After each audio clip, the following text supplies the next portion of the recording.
This is the 8th interview of the Bauhaus Legacy interview series.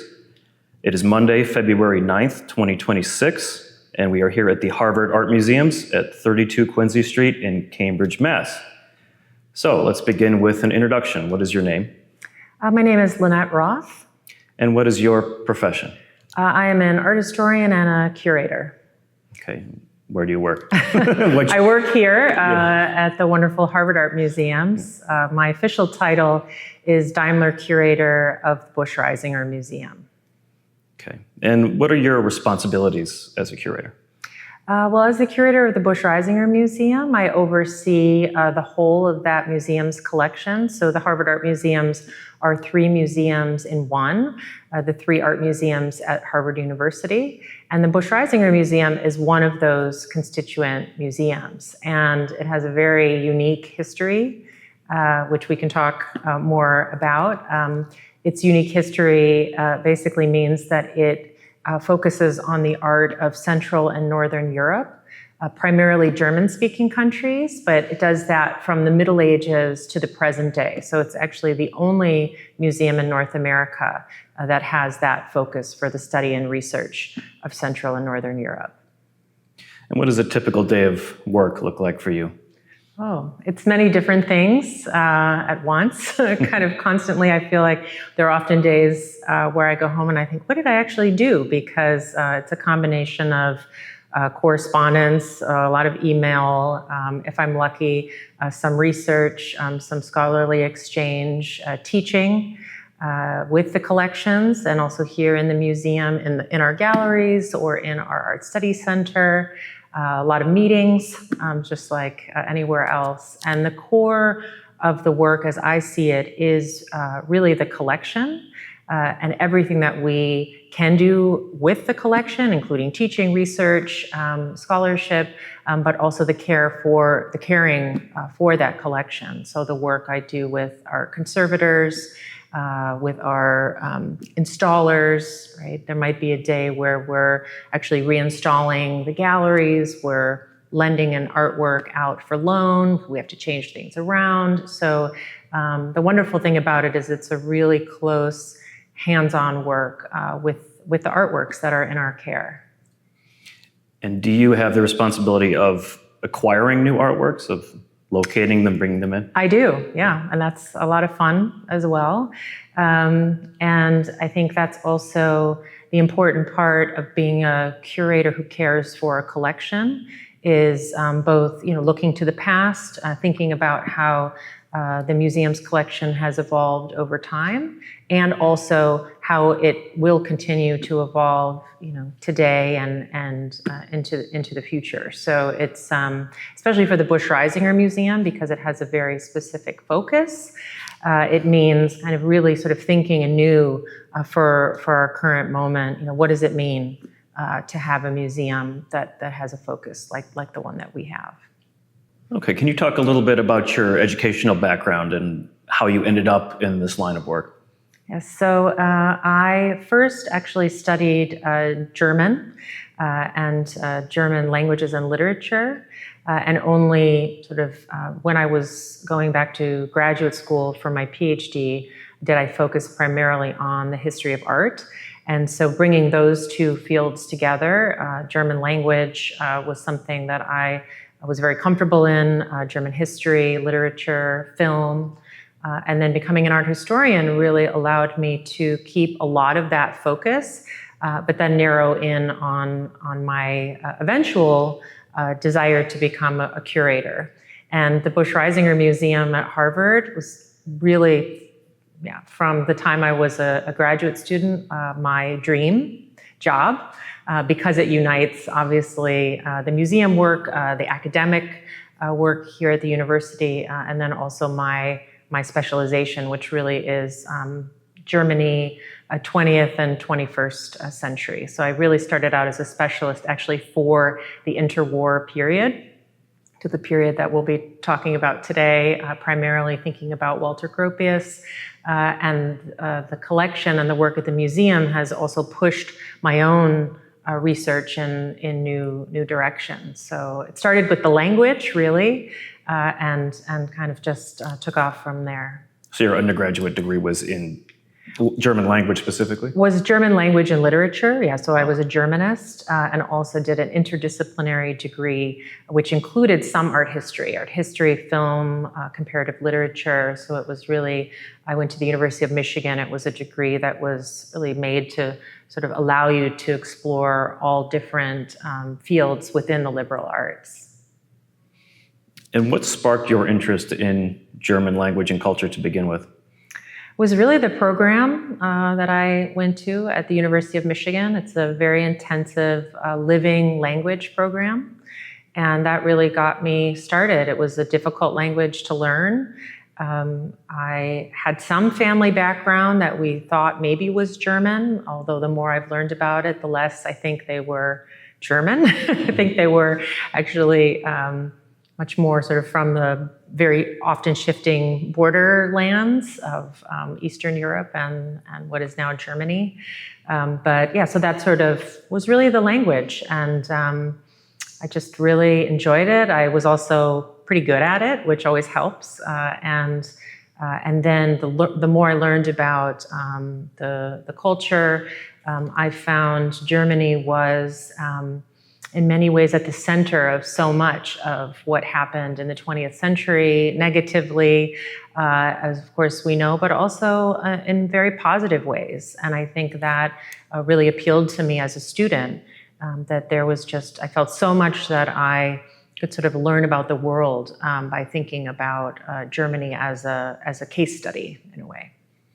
So it sounds like your interest really sparked when you were in your undergrad program, but did you, I mean, it's not something your average person just jumps into. Did you have interest in childhood or your teenage years in like German movies, for example, or literature or language? No. So it really did start in your college years. Yeah, and art history as well was not something that I was exposed to until college. So it was really something that I came to, I guess, relatively late. And then I kind of just took it to the extreme, and I ended up moving to Germany, working there, studying there for a bit, and then because it had become such a focus in my studies, when I went to get my PhD in art history, I retained that focus, and so I was really, then I felt especially qualified for the role here at the Busch-Reisinger Museum. And it's a field, I mean, it's a great field, art history of Germany or Germany, Austria, Switzerland. There's a lot has changed in the decades. There's, just a really incredibly vibrant scholarship that's been going on for a number of decades. And so it was exciting to sort of be a part of that as well. And where did you live and study in Germany? Mostly in Cologne, probably for about 6 years, maybe altogether. But that also, of course, living there, working there, studying there, having friends there really, made it. It really is now very much a sort of second home. And a lot of the work that I do for the museum takes me to Germany on a regular basis. We have a large group of supporters for the Busch-Reisinger Museum that is based in Germany, and that's been around for more than 40 years now. And so that's also a lot of the work that I do for the museum is stewarding our supporters and keeping them really abreast of everything that we're doing here at the museum and hoping for their continued support. So the Harvard Art Museums are, in fact, 3 different museums, which used to be in separate buildings that are now combined and housed under one roof. Can you talk a bit about, briefly at least, what the 3 museums are and their history and what their collections contain? Yeah, so I'm best with the Busch-Reisinger Museum, obviously, because that's my collection.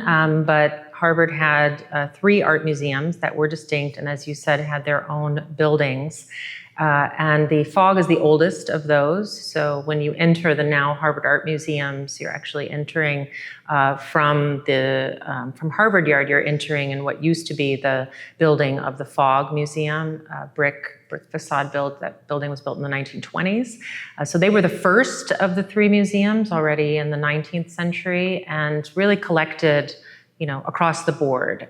But their focus was, as many American institutions were at the time, was on Italian, French art, and there was a kind of growing sense within the German department at Harvard in the late 19th century that Americans didn't really know anything about German art. And they knew German music or German literature, but really the visual culture of Germany. And we have to remember, when we think back, Germany was very important for education around that time in the United States. If you were a student, you often went to Germany to study. Universities were built on the German model. You learned, the German language often. And so German did have a place at Harvard. And they decided to start a Germanic museum, which is what our museum was previously called. And it was officially founded in 1903. And the idea was to really keep Americans, and often in the way that it gets talked about back then, German Americans. So Germans who had come to the United States, to sort of not forget their own history and culture. And this at a time when the German nation was relatively young. So you have, it's Imperial Germany, and you have the founding of this museum, which actually then ends up getting the support of Emperor Wilhelm II, who gifts, we were primarily a collection of replicas, so plaster casts primarily of sculptures and architectural monuments, and a lot of that was sort of defined by an idea of, what was German or Germanic art and culture. And we became, in many ways, that sort of outpost for also, at the time, a kind of burgeoning idea of what a German national culture would look like. That was really sort of our early beginnings, and we had many different buildings over the years as well. So I always say museums are not buildings. Museums are collections. Museums are the people that work and study with those collections. So sort of what we do with that collection, rather than the sort of building that it's housed in.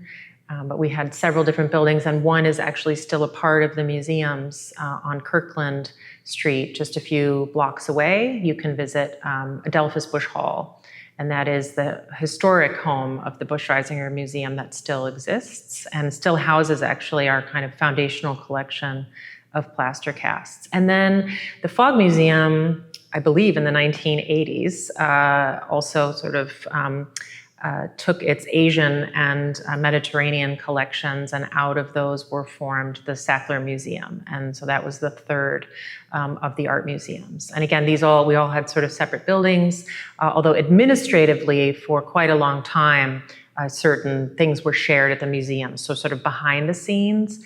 And the decision was then made, rather than sort of asking our students, our public audience to sort of choose, which museum am I going to go to at Harvard, the decision was made to bring the three museums under one roof. And that is the current building that we opened in 2014. It was designed by Renzo Piano.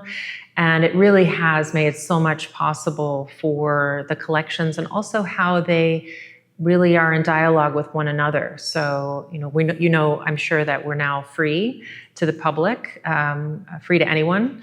And, no one has to sort of make a decision, now I'm going to go to the Busch-Reisinger Museum because I'm interested in art from, Central or Northern Europe, or I'm interested in Asian art, so I'm going to go across the street, right, which is how it sort of used to be.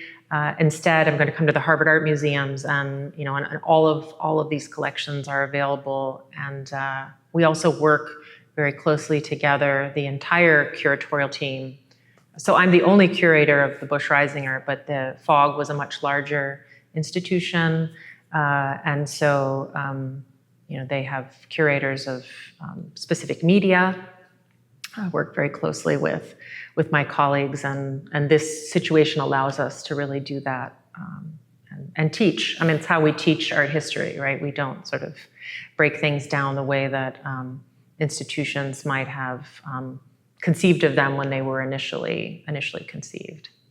I should add that I'm a strong advocate of the Busch-Reisinger Museum as an institution within the larger institution because we have such a unique history. I mean, you can really read, and I know that we'll get into that when we talk about Walter Gropius and the Bauhaus, but you can really read the history of the late 19th and above all the 20th century through the developments of the Busch-Reisinger Museum, especially, of course, German and American relations, but also the impact of two world wars, the Cold War. And so I think it's actually, as a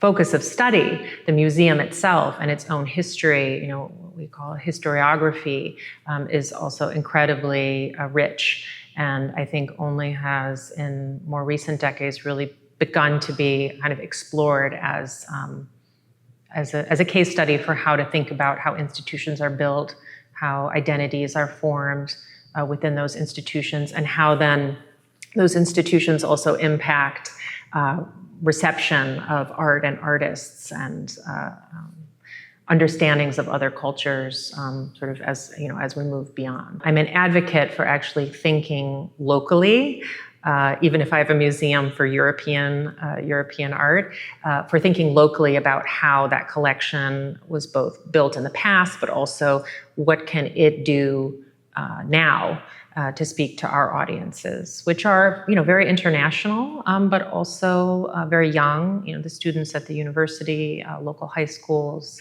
children.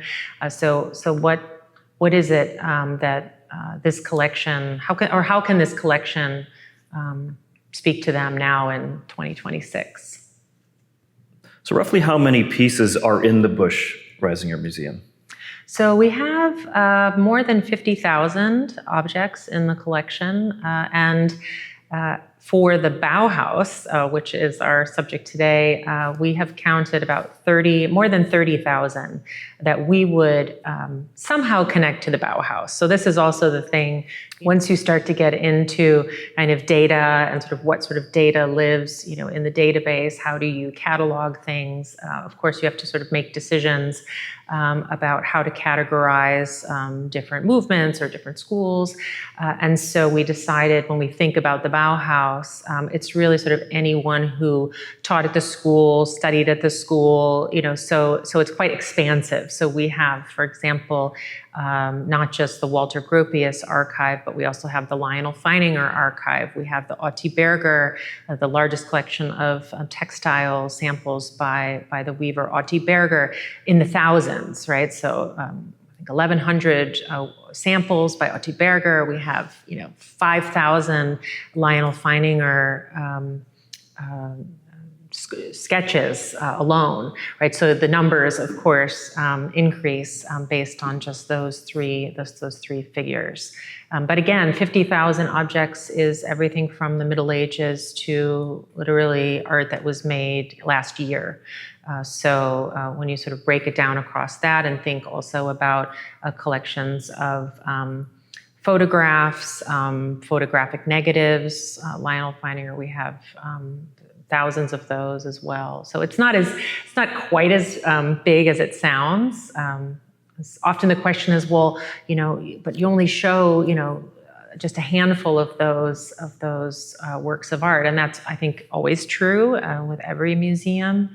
And yet, for us, a lot of that work is actually light sensitive, and so we can't show it on a permanent basis in the galleries because it needs to.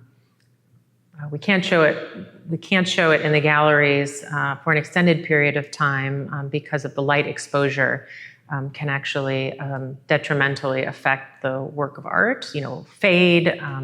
And so we have very strict rules about, how long a watercolor or a drawing or a photograph can be on view. So that's why typically when you come to a museum, often there's a lot of paintings, sculpture, works that are able to be on pretty much permanent view. And then we always do sort of rotations of light-sensitive materials as well. How often does that occur? About every 6 months. So, and it will depend on the medium of whatever we're showing. So I have, for example, works by Hanna Nagel up now in this gallery, and those will be up for 6 months. They're ink drawings. If we have a watercolor, maybe it has to kind of rotate out after about 3 months or something. So it really depends. We work together with the conservators to sort of decide what are the best ways to care for each individual object.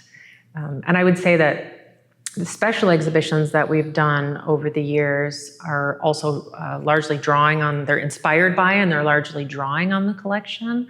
So it's also an opportunity to show another focus of the collection that is maybe not out on view more in its entirety. So we've done exhibitions that focus on other time periods or a particular artist, right? And that gives us an opportunity to bring out more and put it on view for the public if it's not in this kind of rotating cycle of things. And the Harvard Art Museums is very lucky that we also have an incredible art study center, and that is really in some ways formed the heart of this new building by Renzo Piano, that you can request to see pretty much anything that's in the collections unless it's too large or might be stored off-site. And that allows me at least to feel like, okay, maybe I have 2 paintings by Lionel Feininger on permanent view.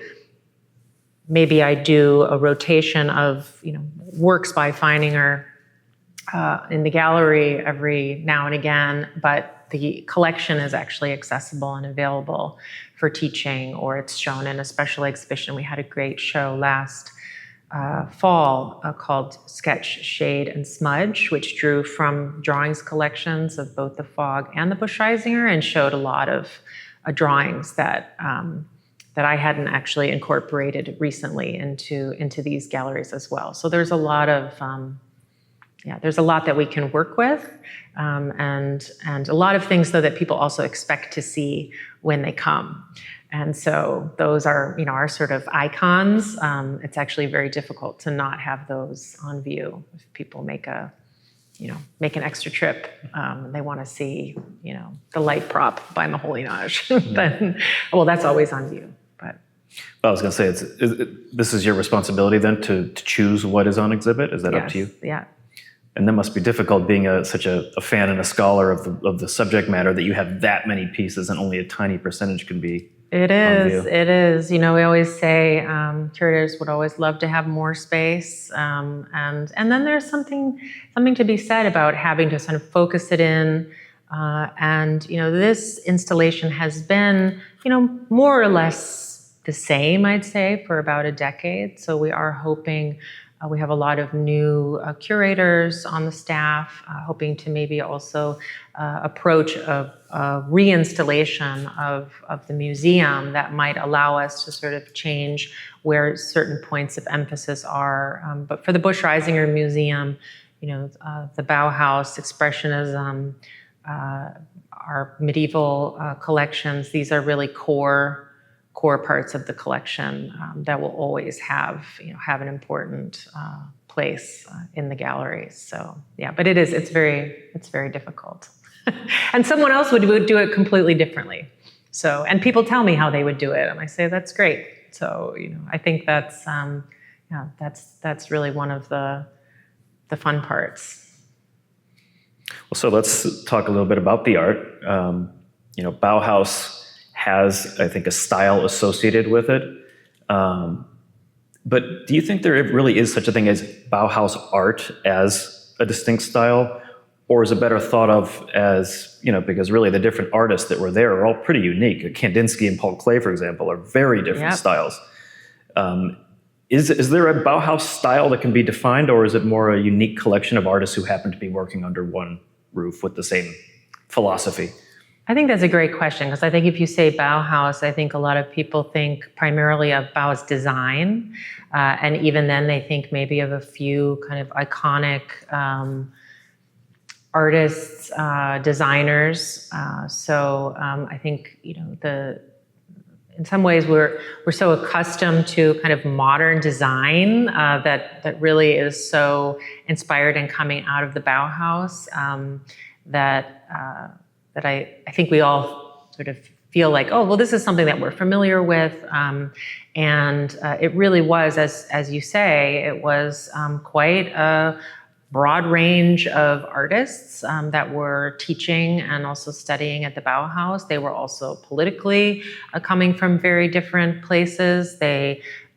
Most of the masters, the Bauhaus masters, or as they were called, or teachers, were actually painters, and yet it's not really maybe the first thing we think of when we think of the Bauhaus, which is also why I'm often conscious in our galleries that we have so much painting on view, largely because of the reasons that I mentioned, rather than works on paper or textiles. We have a very strong textile collection because they're light sensitive. They're not on a permanent view, because we don't necessarily always think about painting first, and it's maybe a more sort of traditional way of thinking about artwork in the first half of the 20th century. So yeah, you had artists who were coming from Expressionism.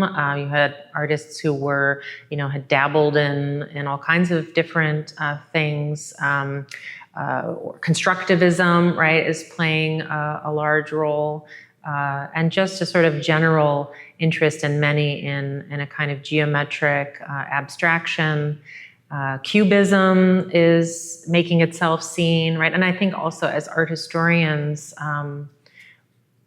or students of art history, we like to kind of think about our isms, maybe less so now than we used to.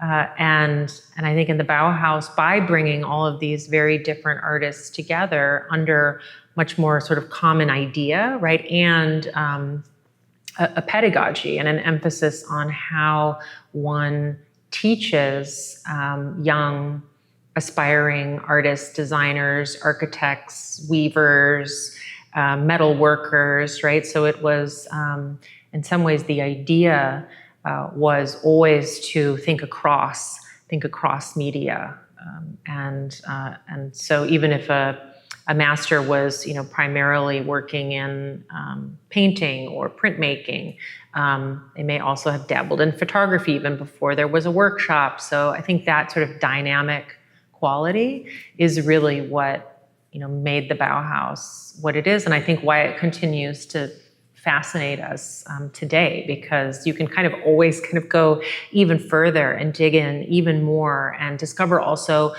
other artists who maybe were working in other media at the Bauhaus and then go on to have a very different career, doing something else. So it's incredibly complex.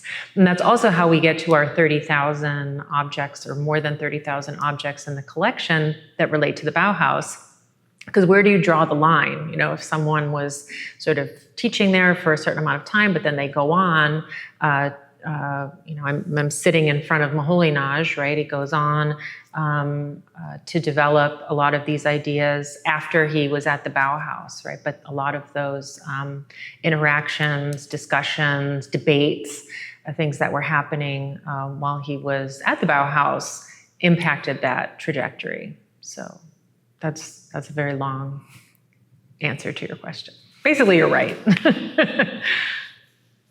And it's interesting because as you're talking, I'm thinking how the Bauhaus really does seem to have a cohesive identity or a style or a philosophy associated with it, but it's so diverse in what was happening there. I mean, even you say, okay, well, there isn't a clear style. There were different artists of different types coming in, but philosophically, everybody was on the same page, but not even that, right? Think of Johannes Itten with his Oh, yeah. spiritual beliefs, and then Hans Yeah. Meyer with his strong communist beliefs, and Gropius was kind of holding it all together. Do you think that Gropius was one of the reasons that it did have such a cohesive, that it all worked, that he was kind of the glue?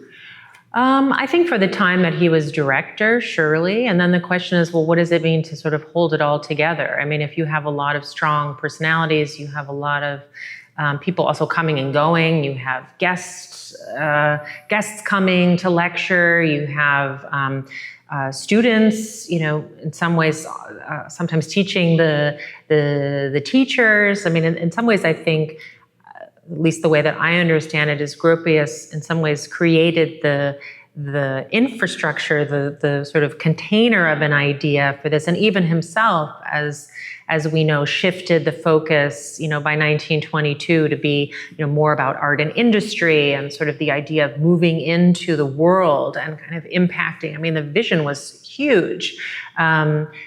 But how that often looked in the sort of reality of the school, or even, the success and the partnerships with industry, or, these are much more complicated, nuanced stories that I think,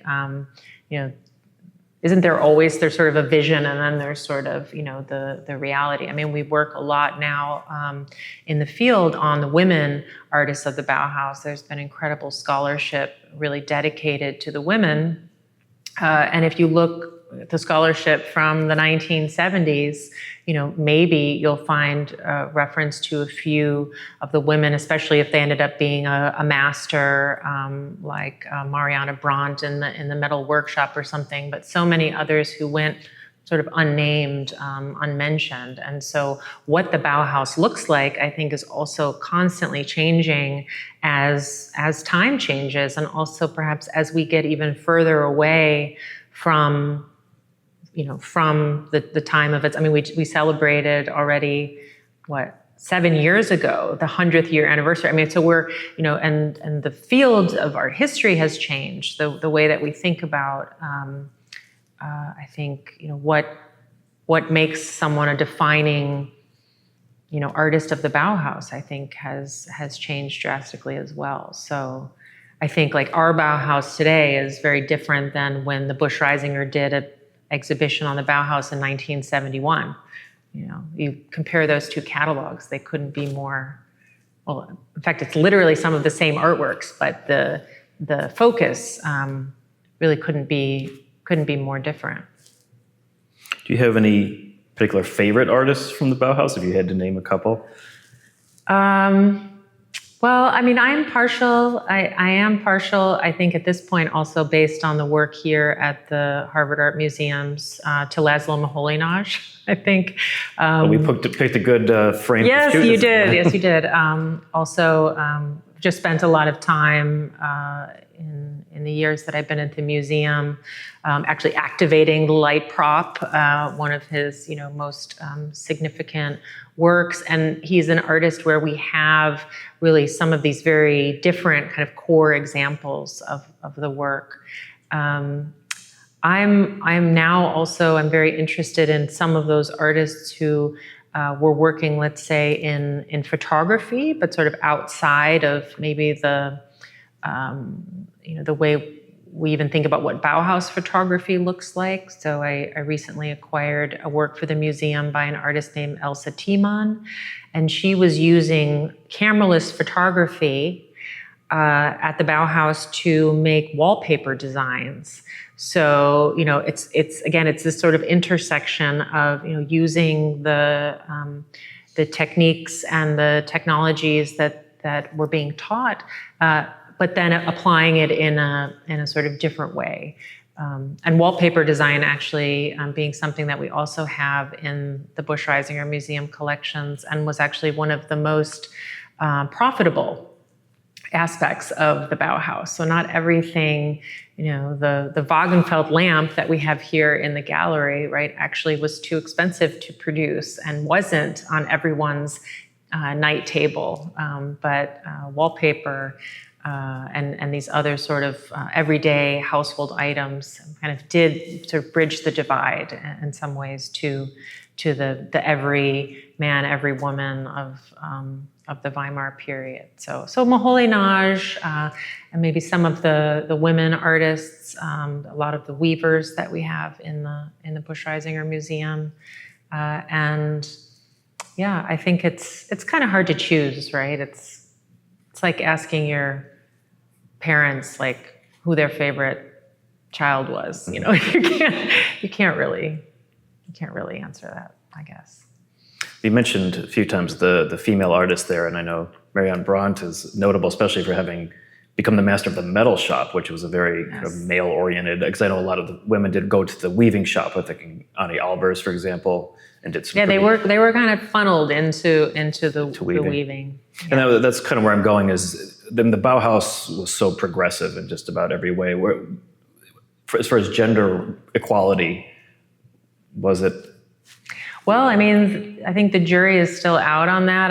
We don't think it's maybe quite as progressive as we would like from today's perspective, in the fact that many of the women were encouraged to join the weaving workshop. But then there are, many examples of women who are then working in other media, or someone like Marianne Brandt, who really, made her career there in a field where she wasn't maybe necessarily destined to be at the outset. So I think it just also shows the women that were at the Bauhaus were also, in many ways defining what they wanted the Bauhaus to be for themselves. So that's very exciting. I think,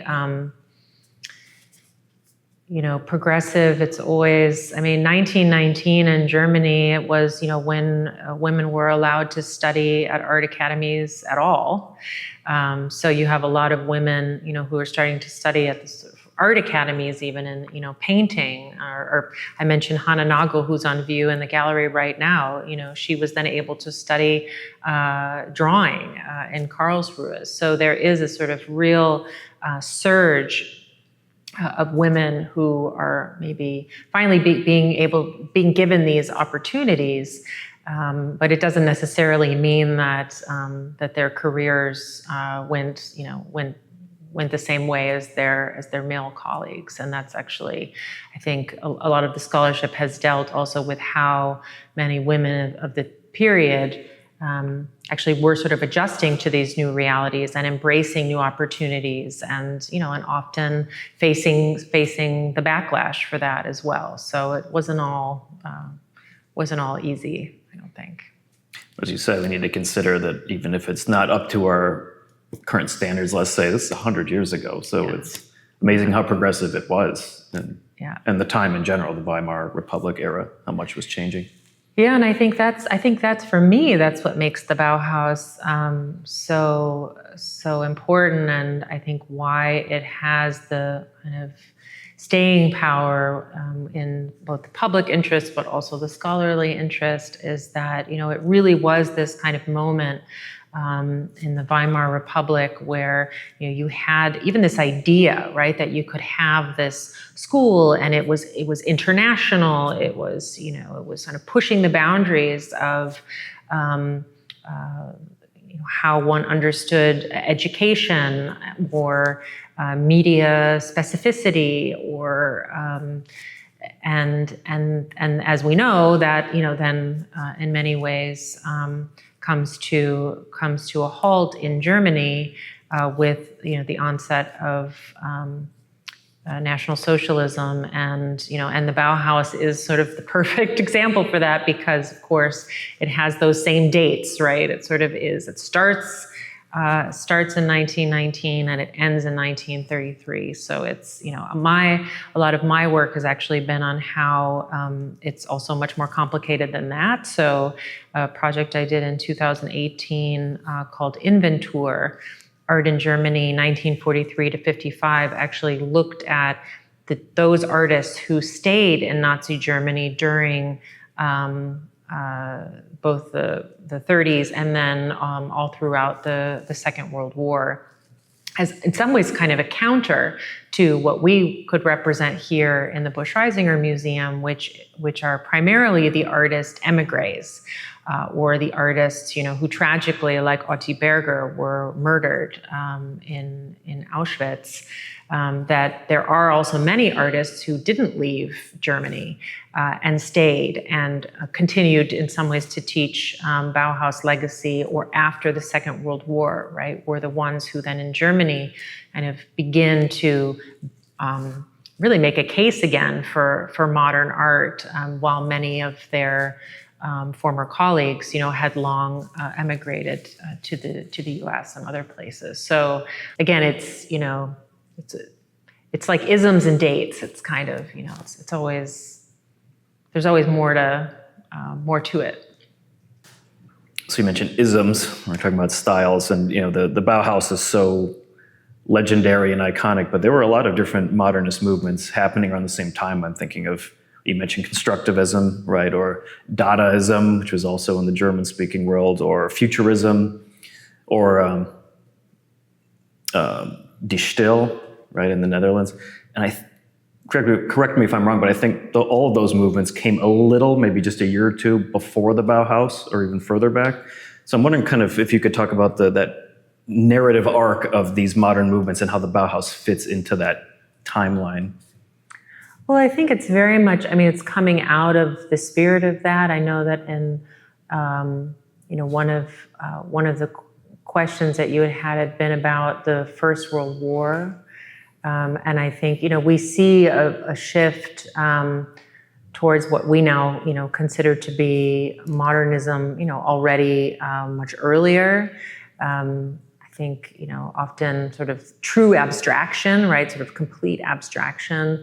It's typically now dated about 1910, or so these things are also in the air, and they're happening kind of all over, and sometimes sort of independent of one another. And I think what Gropius did was he took a school and sort of in some way sort of threw out the old idea, right, as so much was being sort of overturned, upturned. We think about the Weimar Republic as, somehow this kind of forward-thinking sort of movement, but it was a time period, but it was also incredibly volatile. And I think that allowed in some ways for artists who'd had very different backgrounds, Feininger, we also show in our galleries of early modernism together with Cubist painters, right? Because that's also what he's looking at. Lionel Feininger was also a caricaturist. He was coming from a very different background.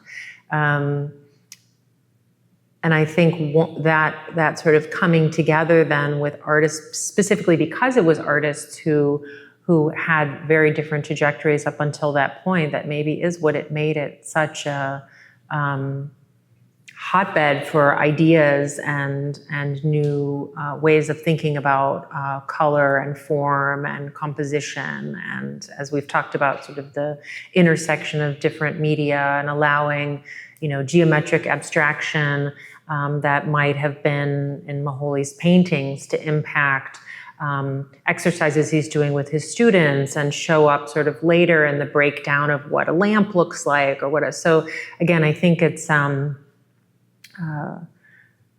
of hard to sort of break it down into this sort of very specific, question of sort of direct influence, or and it's not really, I think, actually the most interesting way to think about it. I think thinking about it as a place, or three places eventually, before it closed, where that kind of discussion was encouraged, right? Where students were also asked to sort of not look at maybe what had come before in the art historical trajectory, but to actually really start with the basics, right? I mean, the whole idea of the preliminary course is about it's not about, okay, learn what sort of happened up until now, but actually look at the material, look at the shape, look at the form, and from that, right? I mean, that's what Alber's pedagogy became so well known for, was, let it kind of guide what the result is going to be. And so in some ways it doesn't really matter where it was coming from, sort of specifically. And I think we often think too about artists' trajectories. I'm not a huge fan of monographic exhibitions, because I often think it, to look at an artist in a vacuum, unless they really were kind of working in a vacuum, I find it much more helpful to put them together with their contemporaries or with artists working other media, or in order to sort of draw out sort of what was that kind of, zeitgeist. And even if we can't sort of narrow it down for the Bauhaus, I think that's why we love those pictures of the Bauhäusler, gathered together, and kind of, there's, I think we're looking at something that we can't even maybe put our finger on, about it sort of as a place. All we can do now, right, is look through the works of art, look through the documentation, look through the work, in some way sort of reconstructing, what it might have been like. I don't know if that makes sense. I'm wondering too, you think about these other movements, the Bauhaus is unique in that it was a school, right? It was less of a movement, it was actually a school. And I'm wondering how that influenced the output. I mean, do you think that it sparked maybe a sense of discovery and curiosity that was enhanced because of the learning environment that was surrounding it? Oh, for sure. I mean, being someone who works in a learning environment, I mean, I think actually, or they always say, you don't really know it till you teach it. And I think in some ways, like, if you're an artist who's actually been successful, I mean, we're talking about artists who had already, had extremely successful careers that Gropius was initially, bringing to the Bauhaus. But even there, they then discovered new avenues for their work and new media. And I think there is something to that, right? Both in discussion with others, but also, as certain trends began to change and shift throughout the, more than a decade. So we're also talking about, it's not a monolithic thing. And what's interesting about the collection here at the Busch-Reisinger Museum is because it was largely put into place as a result of Walter Gropius being at Harvard, it is also very much kind of Gropius-centric collection. If you had a collection, under the next two directors of the Bauhaus, right? It might look very. If they had been driving that story, it might have looked very different. And so I think again, it's shifting, it's changing. Even within the course of its existence in important ways. And it's interesting thinking about a school that was so art-centered, and that Gropius, and actually none of the heads of the Bauhaus, of the three of them, were artists themselves, and Gropius was sort of notorious for, even as an architect, not doing any sketching. What effect do you think that had to have somebody running things it was such an artistic place, who himself, I mean, he was clearly a visual artist in the architectural sense, but we talked about that a little with him being kind of the glue that held things together, but any other thoughts on that? Well, I mean, I think he was an advocate for modernism, right? In all of its many forms. So I think in some ways, I think often if you have a sort of strong personality with, again, an idea, and the idea shifts and changes, right, as the times change. I don't know. It's a good question. I guess I never really thought about it in quite that way. Like, well, what was his role? Other than kind of, willing it into being. I mean, honestly, I should say that now that we're in the middle of a Gropius interview, but I've actually worked much less on Walter Gropius than on other figures at the Bauhaus. So, yeah, and I think architects, approach him from that perspective. Yeah. I almost feel like architects are visual artists, right? It is a visual medium, but it's also a very earthy medium. You're dealing with concrete and stone and all these kind of grounded materials. It's almost like having an architect in charge held the space, and then all these creatives could come and just go wild with these ideas. That's what's coming to me. Well, and he did in some ways. He literally designed the space, right? So those workshops that we know, and now you can visit, or the way that the masters lived together side by side. When I went through those, I thought, oh, I don't know what it would be like if you're. So he had an idea about what that sort of proximity looked like. And I think that can be intense in good ways and bad ways. I'm guessing so. And they needed somebody, I think, with the passion and the drive to make it happen and deal with the funding. And he was. My impression was he was very good at dealing with all of the political drama and just again holding that space, making it possible so that people could create there. That's right. That's right. And that's what a good director does. So we talked about World War I having an impact, and I think of how much Vietnam influenced the late 60s creative output and cultural shifts. If World War I had never happened, do you think that there would have been such a forceful movement of change and creativity during the Weimar years? I don't know, it's hard to say. I mean, you already had, in Germany, you already had Expressionism prior to the First World War. So, there was a sort of push against a kind of academic tradition already at that time. I think it would have taken very different form. I mean, it's hard to imagine, right? What without the war, are we still talking about, an imperial Germany with sort of strictures and codes around sort of what is kind of acceptable art making and what is not, and these kinds of things. So, yeah, I mean, there were many in Germany in advance of the First World War who felt, very much in favor of it, right? Felt that it was time for some kind of renewal, some kind of change. And of course, they were horribly disappointed, realized, and disillusioned, of course, as soon as they hit the battlefield and realized what that actually meant. But yeah. Really hard. I think literally impossible to say. I think much more so with the Second World War.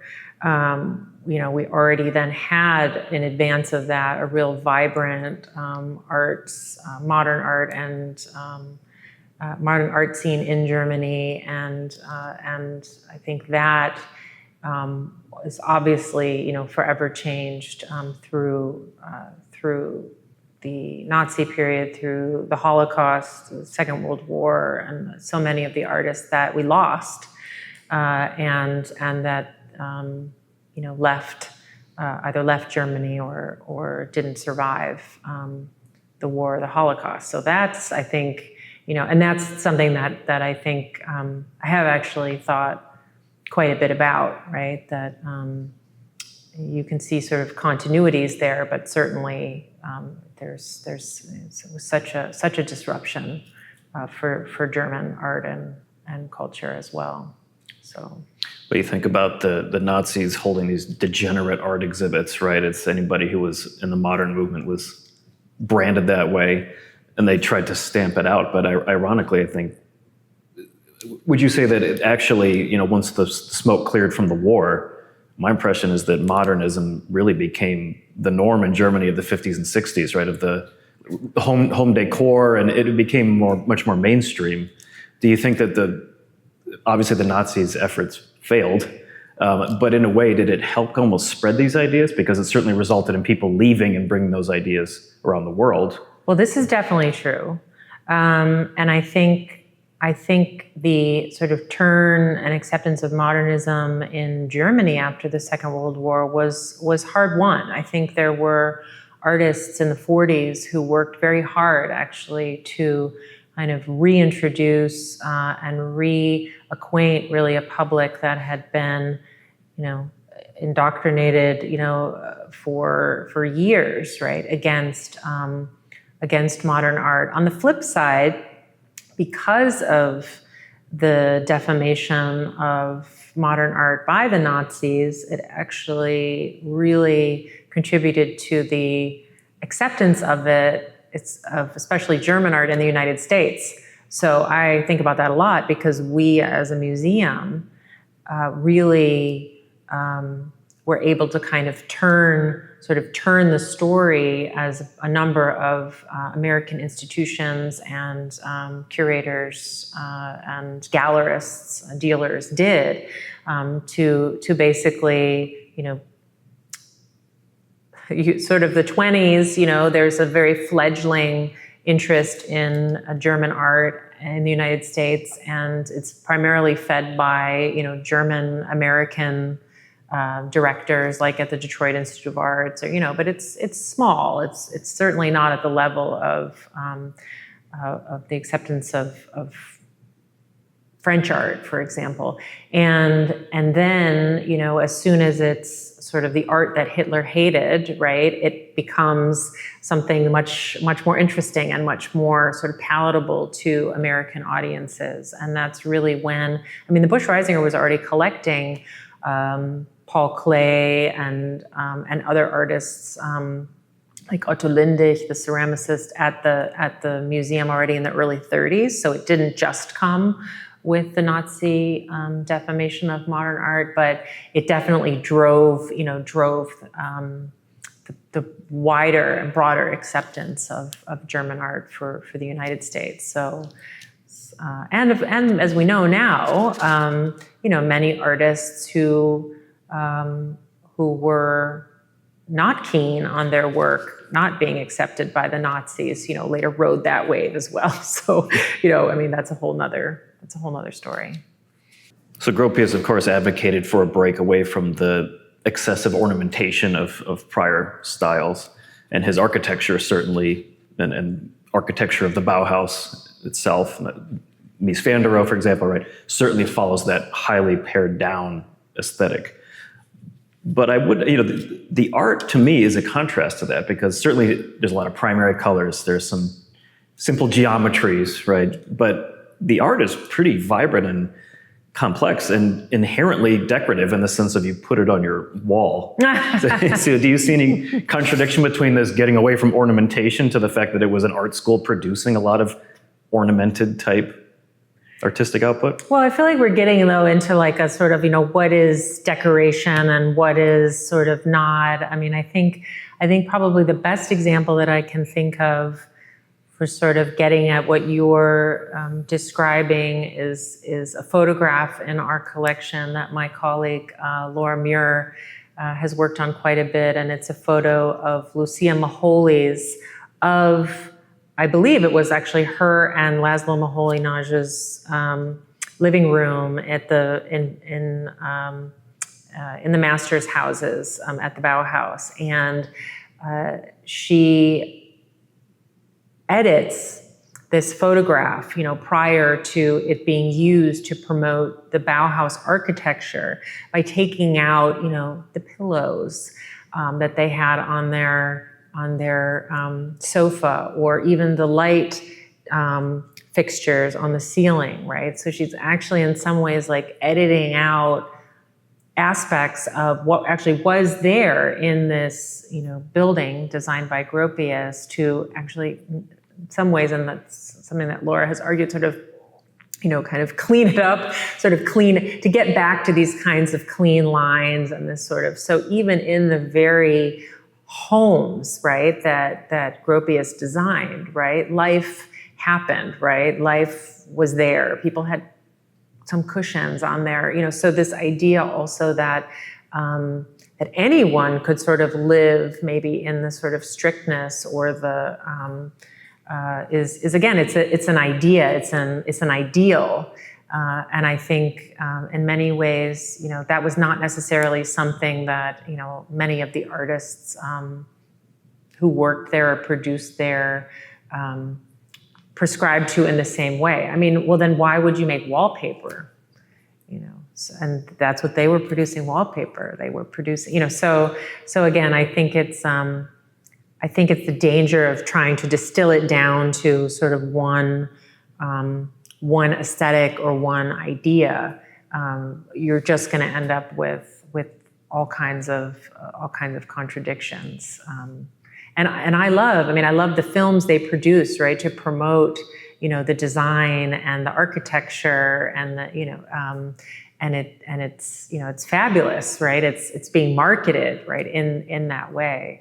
And I honestly don't think that, your geometric abstraction by Moholy-Nagy would feel decorative or sort of out of place in that context either. Well, I'm thinking about the Gropius house, where I had the privilege of giving tours, and I mean, the house itself is extremely pared down. The outside, it's white, it's very simple geometries, but the inside is just full of decorative art. I mean, there's incredible art pieces in there. So it makes me think of what the idea that came to me as we were talking about Gropius holding the space. He creates a very kind of simple, streamlined container, and then within it, as you said, life happens, and it's vibrant, and isn't that great? I mean, who wants? Yeah. And we have wonderful photographs in the archive, in the Gropius archive here at the museum, of the Gropius house, as it was, through the years, and the interiors, and all of the things that we live with, that we collect, and the photographs, so again, I think to me the Bauhaus is not sterile, right? It's actually the opposite. So let's talk about the collection here a little more. One thing I wanted to throw out that I learned as I was reading up on the museum, so Adolphus Busch Hall, which was built in 1917 to house the collection, the Germanic collection, was designed by an architect, German Bestelmeyer, who was extremely anti-modernist. Oh, yeah. So much so that he was part of a group called the Block, which was the antithesis of Der Ring, which was a modernist group in the 20s that Walter Gropius was a part of, and Mies van der Rohe apparently as well. So I'm wondering, I told you can learn everything you want to know about German art of the 20th century by looking at the Busch-Reisinger Museum. Right. So again, how interesting that the museum holding the Germanic art was very at least by the designer of the building, anti-modernist. So I'm wondering, how did that shift occur? What was the first modernist art to come here? Did it come from Gropius when he was working at Harvard? No. So that's another sort of complicated moment. So Gropius doesn't come to Harvard until 1937. Already... I'm sorry, I do remember you saying 1930 was the first? Right, so the first work of art, modern work of art acquired by the museum is actually the Ernst Barlach, the beggar, the sculpture that's out here in the courtyard. And that was acquired in 1931. And then Klee, Lindig, Gross, and that is largely attributed to the second curator of the Busch-Reisinger Museum, then still the Germanic Museum. So the name doesn't change until 1950. And his name was Charles Kuhn. And Charles Kuhn becomes curator in 1930, and then begins also, in addition to what had been then primarily replicas, plaster casts, really a study. It was considered to be a sort of study collection, right? So that you could learn about these things without having to travel to Germany. It did also include photographs and original paintings and sculptures, but Charles Kuhn really sort of shifted he was also a trained medievalist, so he continued to collect really some incredible works of art from the High Middle Ages, but he also began to collect modern art and actually goes on a trip to Germany in 1934. So already, during the Nazi period, and was buying work from living artists in Germany at the time, And so there was real fertile ground, let's say, for the work that then happened together later with Gropius, not until 1947, to really start to amass a Bauhaus archive. And Charles Kuhn called it a study collection, a research archive, so it was really intended in some ways like the original foundational cast collection of the museum as a means to study, right? So it wasn't also, and that's what made it such also good place for the Bauhaus, because it wasn't too concerned if things were a sketch or a plan or a photograph of architecture, or it was in some ways from the very beginning conceived of by the curator as a expansive idea of an archive that included what we now consider to be works of art, and it's fascinating because there is a list in the archives where basically the names of many of the Bauhäusler that Gropius knew are sort of listed, typed up on a list. And Charles Kuhn is kind of going through and he's writing to them all, and he's asking them if they would be willing to give work to the museums or sell work to the museum. And that was really at the beginning, sort of in 1948, you get this kind of large group of about 300 works that sort of started to form the core of that collection. But it was a coming together of, like, if there hadn't been a Germanic museum with this focus, with this kind of commitment, and then also Charles Kuhn, who had already recognized many of these artists as the major artists of his time, if this idea that Gropius had, right, would have come to fruition. Let's say had he been somewhere else. So it was and then it was all of the artists that they wrote to and their families, and that then really built that collection, which now is really the core of our holdings, and we continue to acquire and expand and ensure that that also doesn't remain a kind of static collection, but that it continues to grow as we said at the outset, as our understanding of the Bauhaus also continues to grow.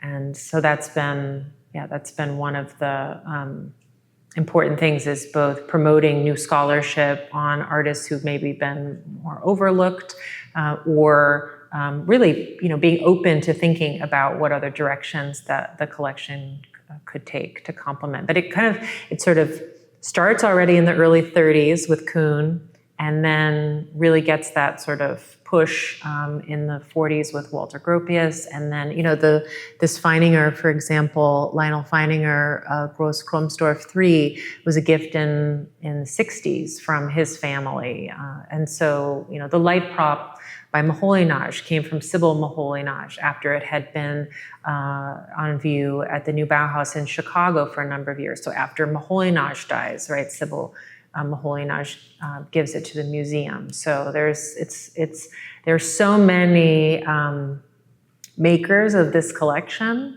and many artists who were involved, and they got involved because Gropius asked them to.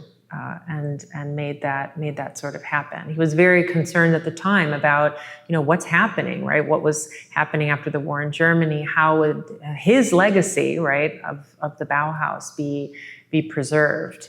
And the other archives of the Bauhaus, which of course are major in Berlin and Dessau and also in Weimar, they were formed after our collection began to be formed. So that's also, thinking about it as a sort of constellation of Bauhaus archives, right? It's sort of, the German archives and Cambridge. It's really kind of the perfect coming together of forces, in the sense of here you had the only Germanic-focused museum in the country, right? Yep. And then you have Gropius coming here and teaching at Harvard during a time when all this material was still relatively new and in danger maybe of being lost during the war, and that he could bring things over and connect with people who were still alive. It's kind of amazing. Yeah, and he also gave not only his own archive, or then his wife Isa gave, portions of his archive later. He also gave works by other artists. So the tea glass holders that we have here on view in the gallery by Josef Albers were Gropius's.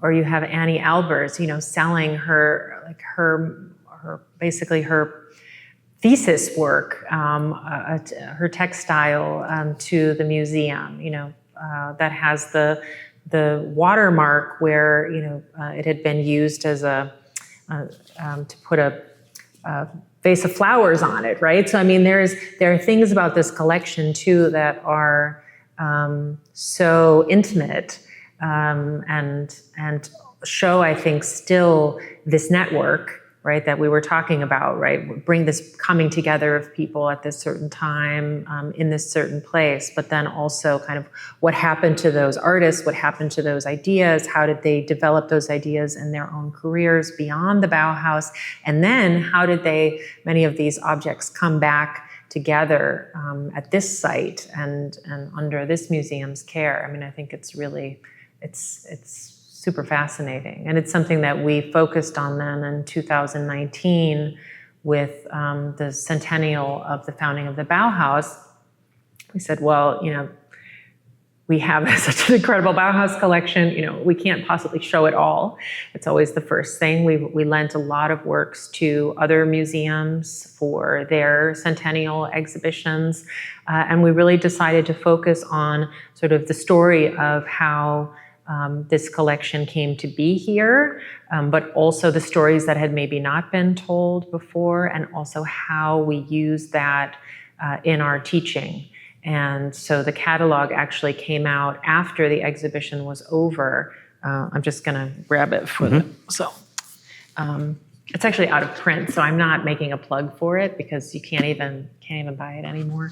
Called Object Lessons, but the idea was that it showed also how we're continuing to learn from the objects in the Bauhaus collections at the Busch-Reisinger Museum, and have faculty contributors, curatorial fellows, students contributing to the volume itself, also contributing new research on those collections. And that was really, for us, I think the most important thing. I mean, I've said it probably a couple of times now, that it's not this sort of static, right? We think of the word archive, right? We think like, it's just sort of, I think you said it at the beginning of our conversation, like something that's sort of, put away and sort of dusty and once, but actually, how do we continue to make that legacy sort of live?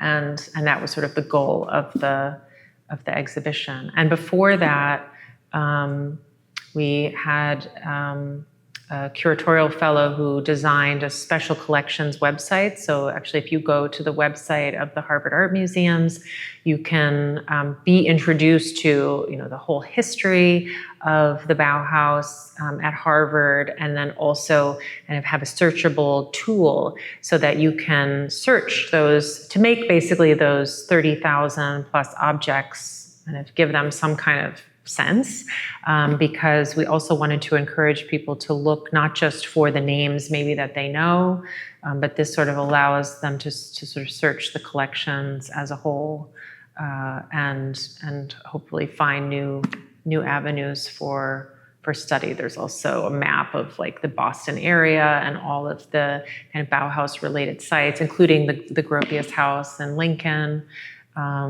bibliography, and a lot about sort of what the strengths of our collection are for those that are interested in diving in more. Do you have a close connection with the, you mentioned the museums and archives in Germany, right? The Weimar, the Dessau. Is there a partnership between the Harvard Museum and them? Do you exchange items, for example? Well, I mean, they also have incredible Bauhaus collections, so it's actually rare, and it'll depend if they're doing a special exhibition, maybe, that we would lend something to them. We are in contact. For example, the Bauhaus Archive Berlin, which is undergoing a massive renovation project right now. Did a project together with the artist Judith Raum. Judith was someone who was here actually for our centennial program as well, because she deals a lot with the artist Otti Berger. She's done a lot of research on her work, and they did a volume recently on Otti Berger, and we have basically the largest a collection of her work. And so there's no way that we're not going to collaborate in order to make that possible. And it was very exciting for us that they were, committing to Berger and to sort of featuring her legacy. In fact, I have that book too. Another one. It's this. It's a beautiful, beautiful volume. So not only was there the Germanic Museum, Kuhn's interest in modernist artists, but also Harvard was the site of the first Bauhaus exhibition in the United States by the Harvard Society for Contemporary Art. So it was actually a group of 3 students who had started already in 1928 this society and were doing exhibitions of really very contemporary artists at the time, and in some ways kind of prefigured the Museum of Modern Art, which Harvard Society for Contemporary Art was founded in 1928, and MoMA, sort of 2 years later. And so that was also, it was clear that there was an interest here in Cambridge in the Bauhaus from very early on. Okay, so let's wrap it up here and just briefly talk about the legacy that it's left behind. So Gropius was obviously a major presence here at Harvard, teaching at the Graduate School of Design. Can you just describe briefly his influence on campus as far as, let's say, the built environment? Oh, yes. Because of, that's actually one of the, Gropius brings with him, obviously, eventually, right, this whole network of emigre artists that he was associated with from the Bauhaus. They teach here, they visit out in Lincoln, and so there's that kind of impact also on students, and also other faculty at in other places who, like the Black Mountain College, is a very important Bauhaus legacy, the new Bauhaus in Chicago, Newcomb College. So we actually have student work from all 3 of those places as well. So we actually don't just then collect sort of the Bauhaus as it was in Germany, but also what we call sort of Bauhaus legacy into the United States as well. And Gropius on campus designed together with the Architects Collaborative, really the first modern buildings or sort of suite of buildings on campus, and that's the Graduate Center, which they designed in 1950. And also, in addition to that, commissioned artists to make murals, large-scale sculpture, and the Busch-Reisinger Museum houses also many of those works. So, for example, Herbert Bayer's Verdure, very large-scale painting, sort of painted mural, which is now in our collection. The Graduate Center itself is a part of Harvard Law School and can still be visited, and some of the works are still on view in situ there. But that was something where the campus was forever changed because of Gropius and the Graduate Center, and it has been also a focus of our work on the collection. And the exhibition in 2019 really looked at the commissions of artwork by Hans Arp as well for Harvard, and that's shows again, right, that he's thinking about the architecture, the space that students will be using, dormitories, a kind of common space, but he's also imagining them as a place for works of art, and had his, artists that he felt whose work should be included in that. So it's a piece, right? It's not. You were talking earlier about sort of, but isn't kind of hanging something on the wall. This kind of he's really thinking about it in this kind of expansive way. Holistic way. Holistically, yes. So finally, I'll ask, are there any lessons that you think should or could be applied to modern society, or maybe more specifically modern art and design from the Bauhaus? I mean, in some ways, we're sort of living the legacy, right? I mean, even like, some of the things we're like sitting on, or the way that, we think about sort of what's clean or what's modern or what's, I think maybe some of the lessons that we learned, from the Bauhaus were also about, in some ways, what doesn't work, right? That we can sort of have an aspiration for something that sort of everyone is going to have, and sort of change the way that we think about things that maybe didn't come to pass in their own time.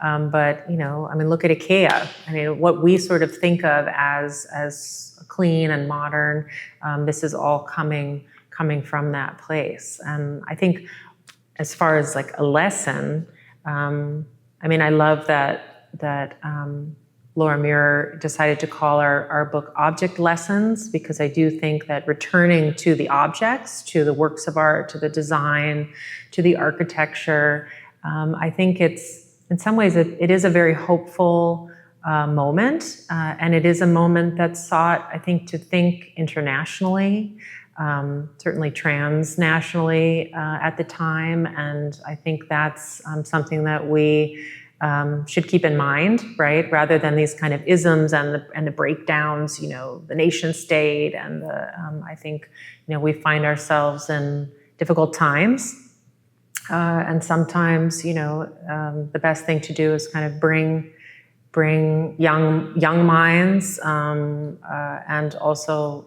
quite brilliant thinkers and creative people together, and give them an outlet, give them a place to be, and an exchange of ideas. I think that's, and that's something that's so attractive for us as a university art museum, is also, it really was a school, and it was a pedagogy. It was a way of thinking about the world, seeing the world, and I think that's something that we can all be inspired by. Well said. I think we'll leave it at Yes. that. All right. Thank you, Lynette.